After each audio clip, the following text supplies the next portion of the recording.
Ladies and gentlemen, welcome back.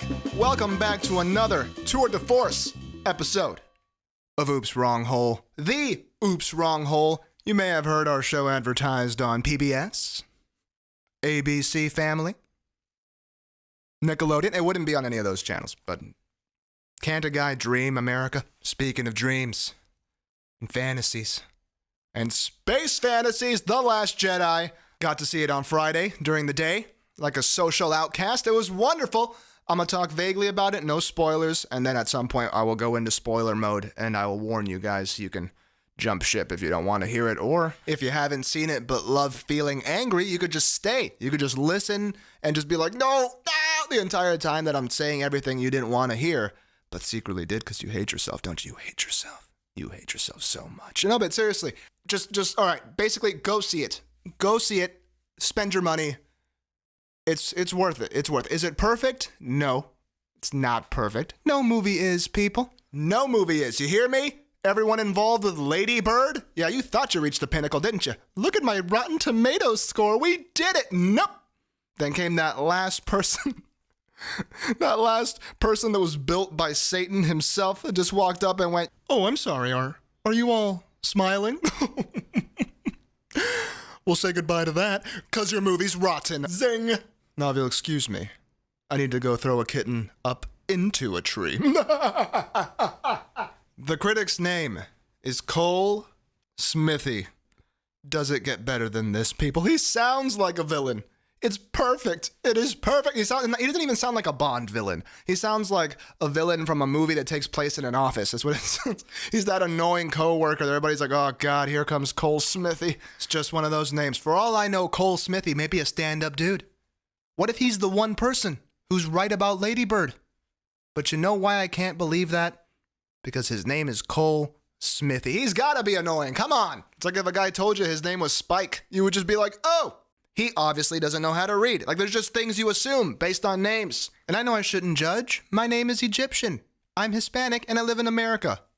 Things happen. I don't know what to tell you, okay? Luckily, my name is so out of the way in American society that I think I've avoided getting judged because people are so kind of focused on how confusing it is to even pronounce my name that they don't even like take the time to judge it. They're just like, wait, what? All right, I gotta understand this. They treat my name like a calculus equation. All right. Let's see what's going on here. Is it Francis? It's not Francis. Ramses. Ramsey. No, I'm not a chef. Ramses. R-A-M-S-E-S. Right. Ramesses. Why are you adding an E? That's usually the process that happens after I introduce myself to somebody. So I've avoided judgment right off the bat. But that's what Ralvacast is for, people. It's to solve that problem. Now people can hear that last name and go, all right, buddy. What section of Middle Earth are you from? Or is it Westeros? What are we talking here? Just, I'm bringing it. I'm bringing it towards myself, okay? I'm accepting it's time to pay my dues because I've gone long enough not being judged, confusing people with a 6-letter name like Ramses. Now it's time to pay my dues as a member of society, and I'm ready, people. But where were we? Star Wars. On the upside, you get a lot of moments that are just incredibly impactful. A John Williams score can do no wrong. That dude has sold his soul to classical music itself. It's just, it's so good. So good, people. Watch it, if anything, just for that. If that's all you need one reason, there's your one reason. But beyond that, if you need another one, how about the style of the movie? How about the writing choices of director Rian Johnson? Now relax, angry mob of Star Wars fanatics. I'm not trying to say that the writing was what it should have been. That's up to taste and up to debate. What I am saying is the writing took us down the road less traveled, people. It surprised us, and that's what I'm talking about. That's what I like. Surprised us. How do you know it's true? How do you know I'm not BSing you? Because the fan base is torn, baby.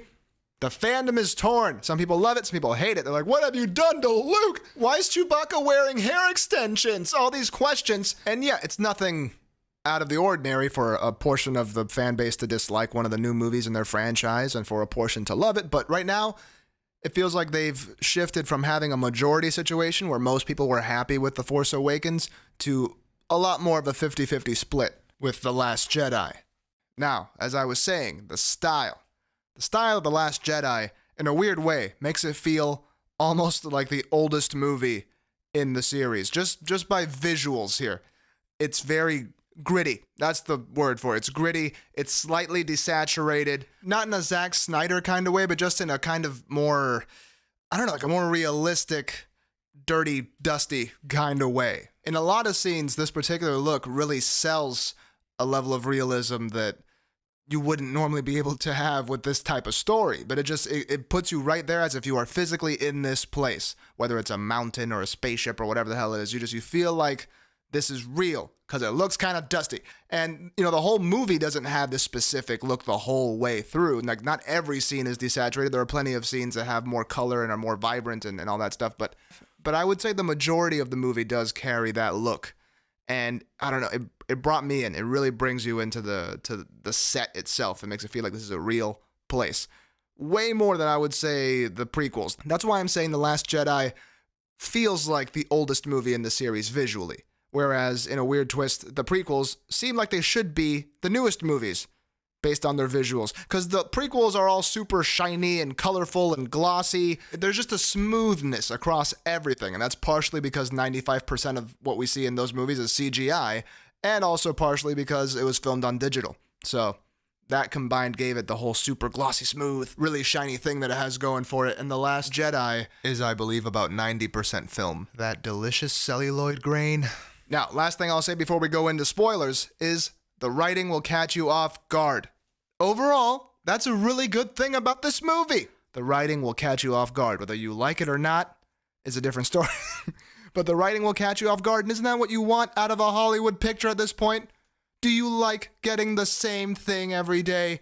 Do you like the same movie coming around again? With Force Awakens, people were complaining that it was just like A New Hope. Now we get a new movie that says, we're not going to give you what you're expecting, and everyone freaks out. What are you doing? I mean, yeah, granted, there's a lot of complaints with the movie's actual, plotting and those kinds of writing complaints, but there's also just a lot of people complaining that they didn't get what they were expecting to get. A lot of people had questions that they wanted answered during this movie. But the problem is they had a very specific, narrow view of what would be an acceptable reveal for those questions. What would be an acceptable answer.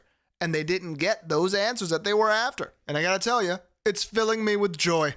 It fills me with joy to imagine a whole crowd going, "Oh!" Because you gotta choose, okay? Either be happy with a movie like The Force Awakens that I think J.J. Abrams would be the first to admit is a major, homage to A New Hope, or accept when you get something unexpected. But don't complain about both. What the?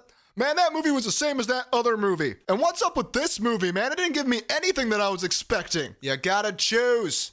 Now, here we go to the dark side of Spoilerville. That was Darth Oprah. Into the spoilers. First off, BB-8. BB-8, that lovable beach ball droid, just rolling his way into our hearts. What can't that droid do? What can he do? He's a Swiss Army knife on roids. Forget Luke, forget Rey, forget all these people. BB-8 is the Last Jedi. They've made him able to do just one thing too many. That's what it felt like. At the end of this movie, I was like, why the hell do we even have any of these other characters? The droid can do it all. The whole movie was like, hey, BB-8, hack into this machine. Hey, BB-8, save us from this gigantic problem. Hey, BB-8, can you make pancakes? It was just literally everything this thing could do. And he did it with ease.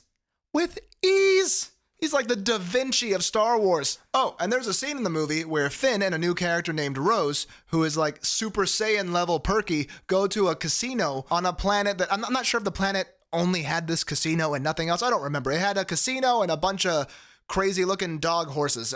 Anyway, they go there to find the Master Code Breaker so that he can help them somehow destroy the First Order's ship. I forgot the details, people, but stay with me. They go to this place. They meet Benicio del Toro, who doesn't really have a name in the movie, but he's just cool. Benicio was just cool to see in this movie, and the character was so slimy and kind of weird and secretive and stuff. It was cool. It was cool, even though I would like a name, so I don't call him Benicio, but whatever. So they go to this planet, which is like basically Planet Mar-a-Lago, and everybody is just rich, and that's where the horse dog things come into play, because they're like the greyhounds of this casino, and they get bet on, and all the alien peoples have like white suits on and drink champagne. It felt very odd. That's like the one scene in the movie that I just felt really weird about. It felt out of place, unnecessary, weirdly just crammed into the movie. I understand that's where they brought Benicio into the mix and all this stuff, but I don't know what to tell you. That was my initial reaction. When I saw this scene unfold, I was just like, this feels like it wasn't supposed to be part of the story, but it just kind of got wedged in there. I mean, overall, I like the movie. I like the writing. I like what Rian Johnson did with it. I think it's a great job. I think he did a great job, and everybody else did a great job who was involved with it. That being said, there are random little things that I'm kind of like, not peeved about, but like semi-peeved. Just little things. Like, you know those moments in movies where a scene gets a message across to you? It got there. You feel it. But then a character kind of has to say it out loud, like it's the end of a middle school play, and they're trying to summarize it for you.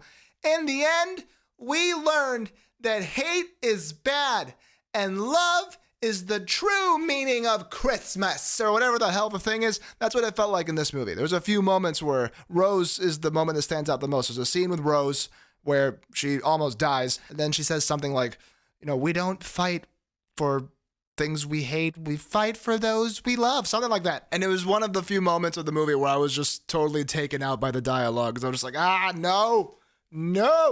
Why'd you have to put a Hallmark moment in there? I'm totally guessing here, but I'd like to think that it was Rian Johnson who was like, listen, we don't need this moment. And the producers were just like, Rian, I'm just going to be honest with you.